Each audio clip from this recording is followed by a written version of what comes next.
வணக்கம் என்னுடைய நண்பர்களே. ஒரு விஷயத்த ரொம்ப அமைதியா யோசிச்சு பார்க்கணும். நம்ம இந்தியாவிலேயே, தமிழ்நாட்டிலேயே பல வருடங்களாக சில தவறுகளும், ஊழலும், நிர்வாக குறைகளும் இருந்துகிட்டே தான் இருக்குது. அதனால ஒரு புதிய அரசு வந்த உடனேயே ஒரே நாள்ல எல்லாத்தையும் மாத்திர முடியும் அப்படின்னு எதிர்பார்க்கிறது கொஞ்சம் அதிகமான எதிர்பார்ப்பு தான். ஆனா உண்மை என்னன்னா, முந்தைய அரசுகள இதே மாதிரி குறைகள சொல்லித்தான், இதே மாதிரி குறைகள விமர்சனம் பண்ணித்தான், நாங்க நல்ல ஆட்சி தர்றோம் அப்படின்னு சொல்லி, இந்த அரசு ஆட்சிக்கு வந்துச்சு. ஆனா இப்போ இங்க என்ன நடக்குதுன்னா, கீழ்மட்டத்துல சில இடங்கள்ல நடக்கிற தவறுகளை எடுத்துக்கிட்டு, அதையே முழு அரசோட அடையாளமா மாற்ற முயற்சி நடக்குது.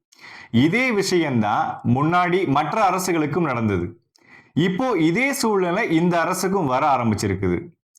ஆனா எனக்கு தோன்றது என்னன்னா, இதுக்கு ஒவ்வொரு தடவையும் ரியாக்ட் பண்ணிக்கிட்டே இருந்தா, மக்களுக்கு செய்ய வேண்டிய வேலைகளுக்கான நேரம் குறைஞ்சிரும். நான் இந்த அரசுக்கு சொல்ல விரும்புறது ஒண்ணே ஒண்ணுதான். நீங்க எதிர்க்கட்சிக்கு பதில் சொல்றதுல கவனத்த செலுத்தாம, மக்களுக்கு என்ன நல்லது செய்யணும்னு நெனச்சு வந்தீங்களோ, அத ஃபர்ஸ்ட் தொடர்ந்து செய்யுங்க. ஏன்னா, தேர்தல்ல உங்களுக்கு ஓட்டு போட்டது ஒரு பகுதி மக்கள் மட்டும் தான். ஆனா, இப்போ நீங்க தமிழ்நாட்டுல நடக்கிற ஆட்சிக்கு உட்பட்டவங்க எல்லா மக்களுமே. அதனால மக்களுடைய வாழ்க்கையில மாற்றம் தெரிஞ்சா, சமூக வலைதளங்கள்ல என்ன பேசுறாங்கங்கிற கவலைப்பட வேண்டிய அவசியம் இருக்காது.